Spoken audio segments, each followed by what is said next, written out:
아멘. 오늘 이 말씀은 예수님께서 십자가에 달리시기 전에 전날 밤 성찬 예식을 하시고 베드로가 예수님을 부인할 것을 말씀하시는 한 장면입니다. 28절 말씀 다시 보실까요? 28절에 보니까 너희는 나의 모든 시험 중에 항상 나와 함께 한 자들인지 하면서 예수님의 이 공생의 기간, 특별히 고난 기간에 예수님과 함께한 그 제자들이 얼마나 귀하고 고마운지 그들을 칭찬하는 내용입니다. 그리고 나서 29절, 30절에 보니까 내 아버지께서 나라를 내게 맡기신 것 같이 나도 너희에게 맡겨 너희로 내 나라에 있어 내 상에서 먹고 마시며 또는 보좌에 앉아 이스라엘 12지파를 다스리게 하려 하노라. 어떻습니까? 이 말씀은 우리 신자들이 받을 상급 중에 가장 큰 상급이 아닐까 생각해 봅니다. 생각해 보십시오. 내 나라에 있어서 내 상에서 먹고 마시고 보좌에 있는 12 이스라엘 지파를 다스리게 한다. 얼마나 놀라운 영광스러운 장면입니까? 이것을 누구에게 주신다고요? 예수님의 고난에 동참한 자들에게, 하나님의 사람들에게 이러한 놀라운 상급을 주신다고 약속하셨습니다. 이런 은혜가 온 성도들에게도 있기를 바랍니다. 그런데 그리고 나서 없었으면 좋을 사건, 바로 사도 베드로가 예수님을 부인하는 사건이 그 이후에 나오는데 34절을 보십시오. 이르시되 베드로야 내가 내게 말하노니 오늘 닭 울기 전에 내가 3번 나를 모른다고 부인하리라 하시니라. 우리가 잘 아는 말씀이죠. 베드로가 예수님을 따라다니면서 예수님 앞에서 자기의 모든 생명도 다 바쳐서 충성하겠다고 하지만 그러나 예수님은 그가 부인할 것을 말씀하셨고 마침내 그는 부인을 하지만 그러나 우리가 알다시피 베드로는 예수님을 3번이나 철저하게 부인하게 됩니다. 문제는 이러한 사건이 비단 베드로에게만 있는 것이 아니라 우리의 삶 가운데도 동일하게 비교될 만한 그러한 일들이 적용된다고 하는 것입니다.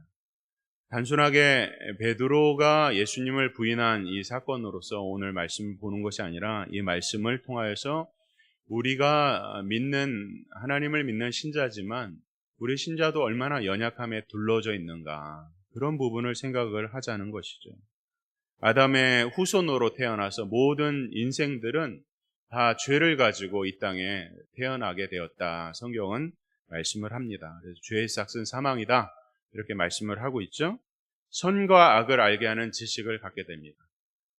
아담에게 말씀하신 그 선악과에 따먹지 말라고 하는 그 말씀을 어기자 정말로 선과 악을 알게 되었어요. 근데 문제는 뭡니까? 선과 악을 아는데 그 선을 행할 능력이 없는 겁니다. 하나님은 우리의 형편과 상황을 아셔서 선과 악을 아는 것을 기뻐하지 않으셨어요. 그런 것뿐만 아니라 그렇게 범죄함으로 인하여서 우리의 인생이 선을 알아도 또 악을 알아도 악으로부터 우리 자신을 지킬 수 있는 능력이 없고 선을 알아도 그 선을 지킬 수 있는 능력이 없는 거예요.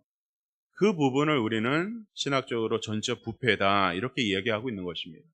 그래서 모든 인생은 다 그런 연약함 가운데 있는데 그렇다고 하나님께서 우리를 내버려 두십니까? 창세전부터 예비하신 하나님의 독생자 예수 그리스도를 이 땅에 보내주셨죠. 모든 인생들은 다 나무 막대기 같은 그런 인생이다.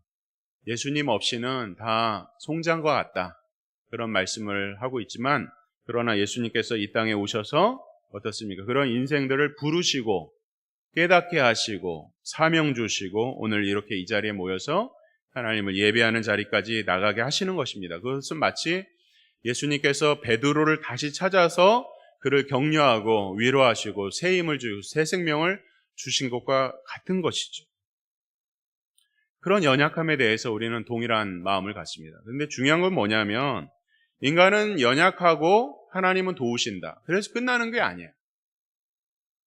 우리는 오늘 하루를 살면서도 지난 3일을 살면서도 연약하고 부족한 것이 너무 많죠. 육신이 연약하고 또 마음이 약하고 그래서 부족합니다. 그러나 그런 것을 아시는 하나님께서 우리를 도와주셔서 위로하시고 새 힘도 주시고 회복해 하셔요. 그렇게 끝나는 게 아니라는 거예요. 그 가운데 매우 중요한 것이 있는데 그건 뭐냐면 하나님께서 우리를 자비로우신 하나님께서 우리를 부르실 때에 우리 편에서 응답해야 되는 것이 있어요. 그것이 바로 오늘 우리가 살펴보고자 하는 회심에 대한 것입니다.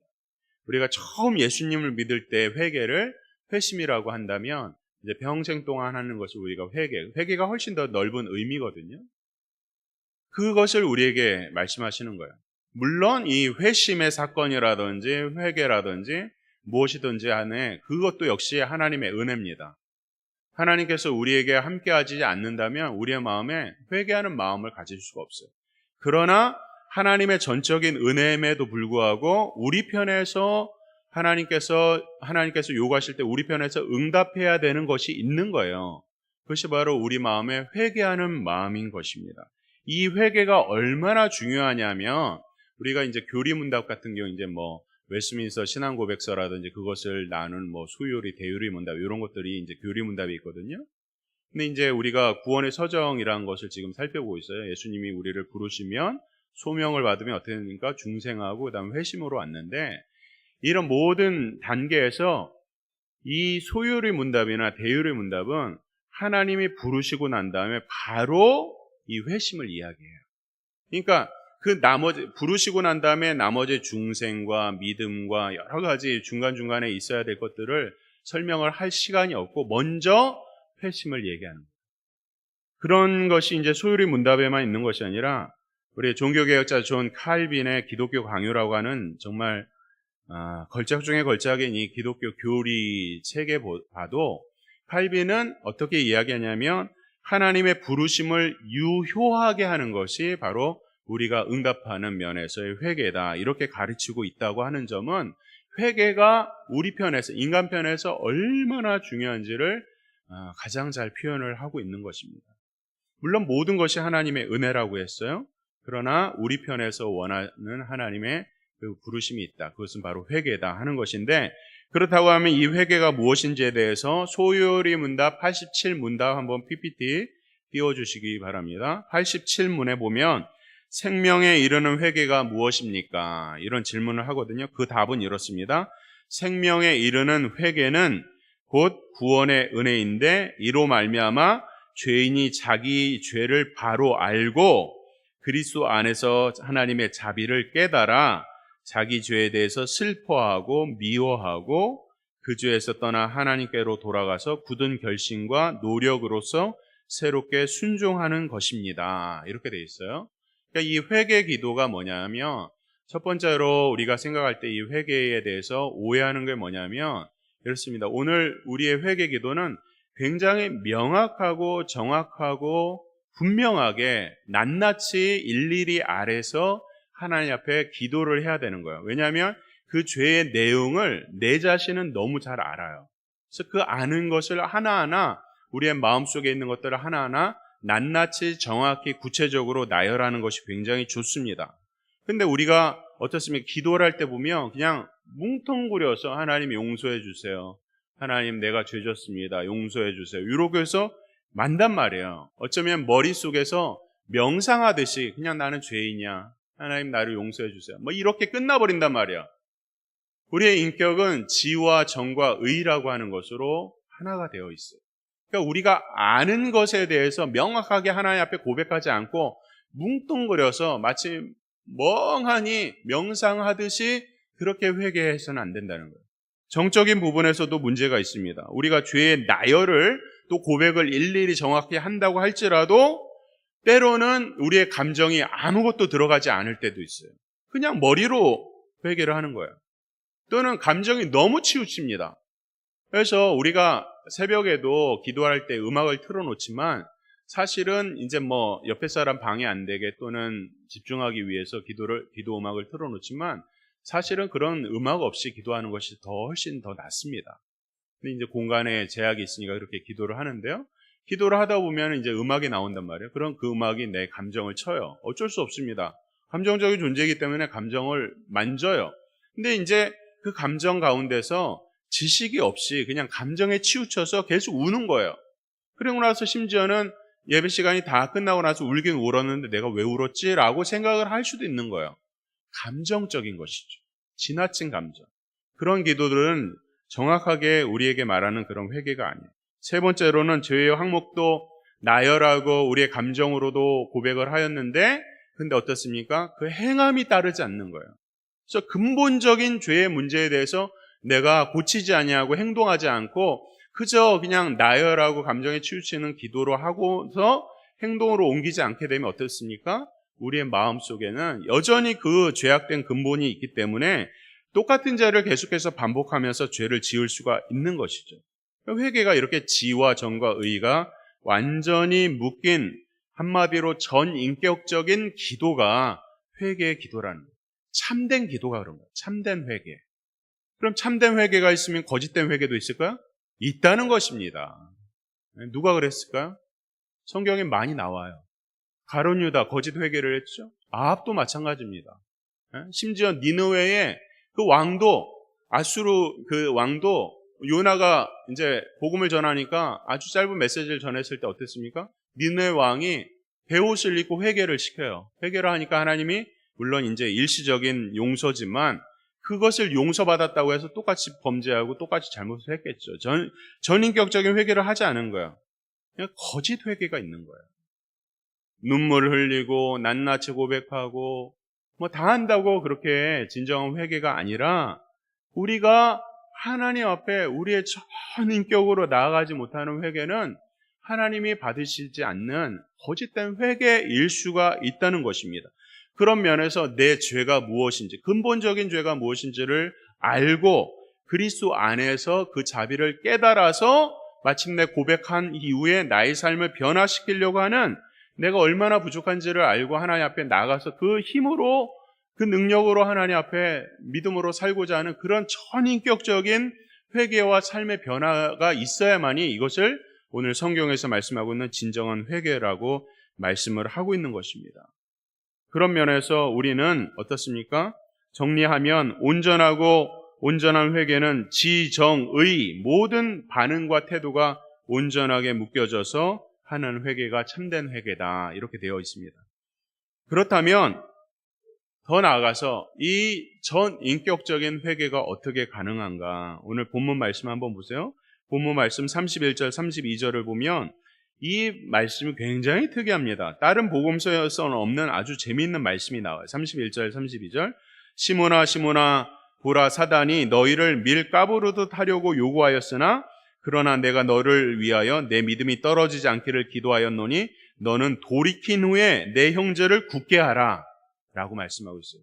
다른 복음서에는 나오지 않은 이 말씀, 너는 돌이킨 후에 라고 하는 말씀을 보니까 예수님께서는 베드로가 3번 부인할 것을 아셨고, 그렇기 때문에 그가 그 부인의 3번이나 철저히 예수님을 부정하는 그 어려운 그 일을 당하고 난 다음에 그는 반드시 낙심할 수밖에 없었고, 그런 낙심을 아시는 주님께서는 이미 그의 마음을 아셨기 때문에 진심으로 회개해서 다시 믿음으로 일어서라 라고 말씀을 하고 있어요. 너는 돌이킨 후에, 이렇게 미리 말씀을 하시는 거예요.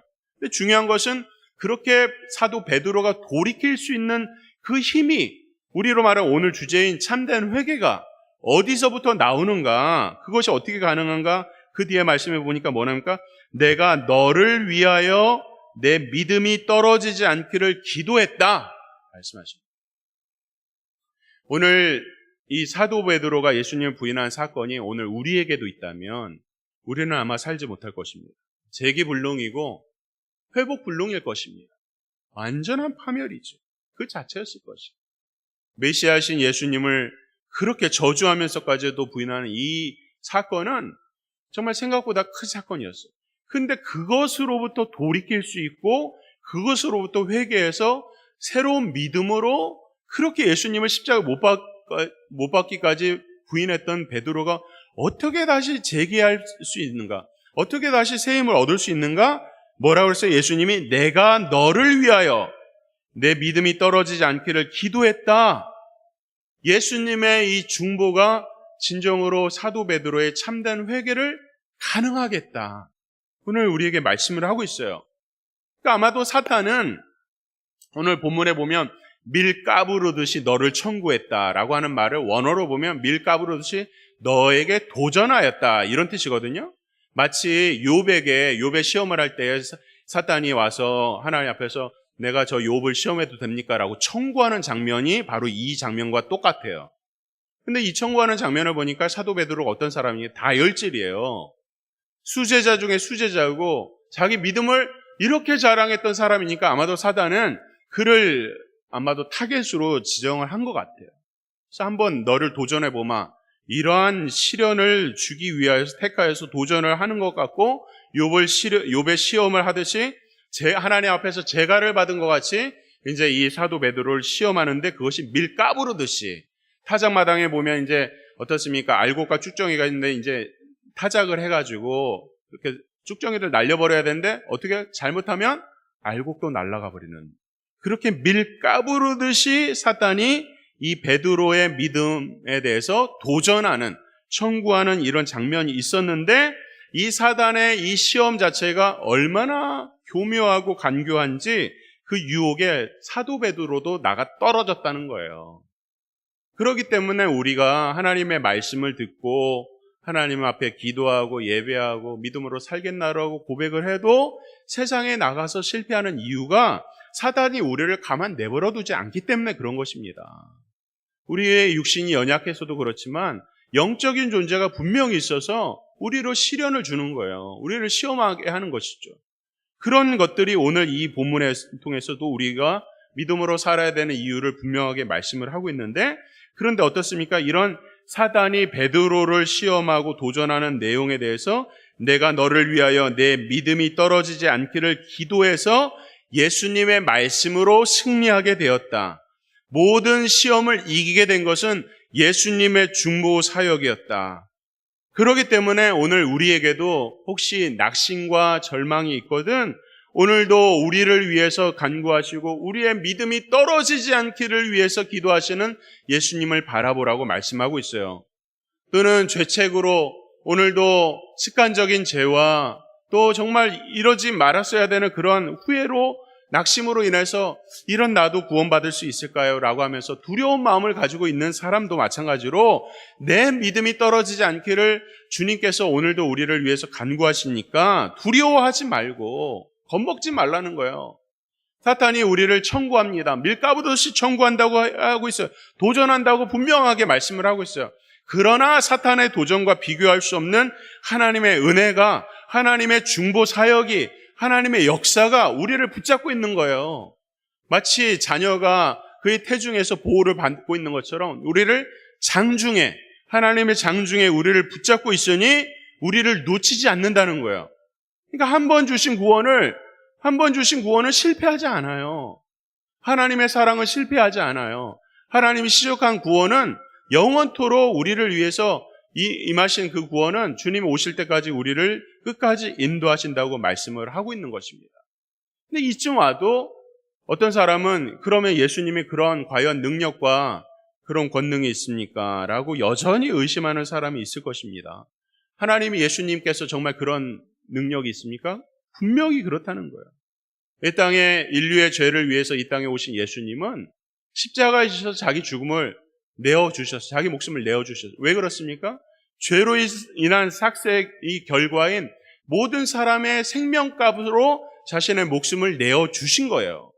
근데 그것이 혼자 이루어진 것이 아니라 성부 하나님께서 창세 전부터 계획하신 일들을 예수님께서 자발적으로 이 땅에 오셔서 그 일을 하셨으니, 죽음으로 순종하셨으니 그 예수 그리스도를 믿은 모든 사람들은 그 생명값을 얻게 된다는 거예요.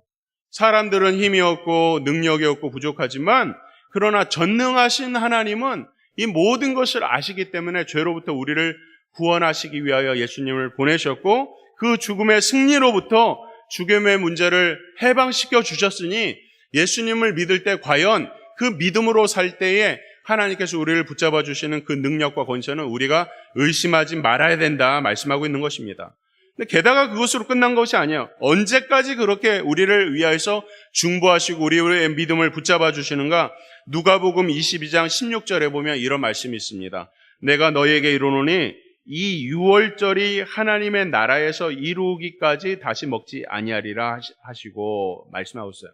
이 성만찬에 대한 말씀인데 이 유월절이라고 하는 것은 뭡니까? 어린 양을 바치는 거예요. 어린 양과 관련된 것이 유월절인데 이 유월절이 어디에 또 나오냐면 요한계시록 마지막 예수님이 재림할 때 그 장면에 나와. 요한계시록 19장 9절에 보면 이런 말씀이 있습니까? 천사가 내게 말하기를 기록하라. 어린 양의 혼인잔치에 청함을 받은 자들은 복이 있도다 하고 또 내게 말하되 이것은 하나님의 참되신 말씀이라 하기로 이 종말의 때를 말씀하고 있어요. 그러니까 이 말씀을 두 가지 누가복음과 요한복음의 말씀을 종합을 하면 이렇습니다. 하나님의 구속 계획이 창세전부터 있었고 그리고 그것이 예수님을 통해서 이 땅에 이루어졌어요. 그리고 2025년도를 지금 우리가 살고 있어요. 그리고 나서 마침내 예수님이 재림하신다고 약속하셨어요. 그 재림하게 되면 영원한 구속이 완성됩니다. 그 영원한 구속이 완성되는 것은 하나님 나라가 완성되는 거예요. 그러니까 하나님 나라가 완성되기까지 다시는 그와 같이 먹지 않겠다라고 하는 말씀. 이 선포의 말씀은 어제도 계셨고 오늘도 계시고 내일도 계시는 신실하시고 영원하신 하나님의 약속인데 그 영원하시고 신실하신 하나님이 언제나 우리 편이 되어주셔서 이 땅에서 우리가 구원을 받아서 영원한 하나님 나라에 입성하여서 그분과 영원토록 즐거워하는 그 날까지 이 중보사역을 놓치지 않고 우리를 위해서 간구하시고 우리의 믿음을 붙들어 주시겠다고 약속하신 거예요. 하나님은 신실하시고 하나님은 영원하세요. 한 번 왔다가 가시는 분이 아니에요. 우리 이 땅에 그냥 너희들 어떻게 사나 한번 보자 하면서 멀리서 보시는 분이 아니에요. 그런 이단들이 있어요. 그런 잘못된 가르침들이 있어요. 하나님 지금 우리와 함께 있지 않다. 우리가 그냥 자율적으로 더 인간다워지고 인본주의로 잘 살아보자. 그럼 하나님 그 도덕을 평가하실 것이다. 뭐 이렇게 가르치는 이신론자들도 있는 거예요. 그러나 하나님은 창세전부터 예수님을 보내셔서 그리고 예수님을 믿는 하나님의 백성이 영원한 나라에 임할 때까지 한 번도 우리 가운데 떨어져 본 적이 없어요. 마태복음에 예수님을 어떤 별명으로 부르십니까? 임마누엘 하나님. 이 땅에 우리를 위해서 죽으시고 부활하신 예수님은 왜 죽으시고 부활하시나요? 다른 이름으로 말하면 우리와 함께하기 위하여서 죽으시고 부활하셔서 성령을 우리에게 보내주시겠다고 보내주신 것이라는 거예요. 임마누엘 하나님께서 성경 구구절절 우리와 함께하시고 우리 안에 하나님의 교회를 지키시고 하나님의 백성들을 지키신다고 성경 구구절절 약속하시는 이 구원이 얼마나 위대한 구원이냐 오늘 우리에게 말씀을 하고 있습니다. 이 구원을 과연 누가 누릴 수 있느냐? 초두에 말씀드린 것처럼 진정한 회개를 하는 자, 지와 정과 의로 전인격으로 내가 하나님 앞에서 내가 죄 지은 것이 무엇인지 지식으로 알고 마음으로 토로하고 행동으로 움직이는 진정한 회개를 하는 분들에게 이런 구원이 임한다 말씀하고 있어요. 우리는 마치 하나의 나무와 같아요. 나무. 근데 나무가 어떻습니까? 삐쩍 마른 나무도 있고 잘 뿌리 내린 나무도 있어요. 근데 잘 뿌리 내린 나무가 어떤 나무일까요?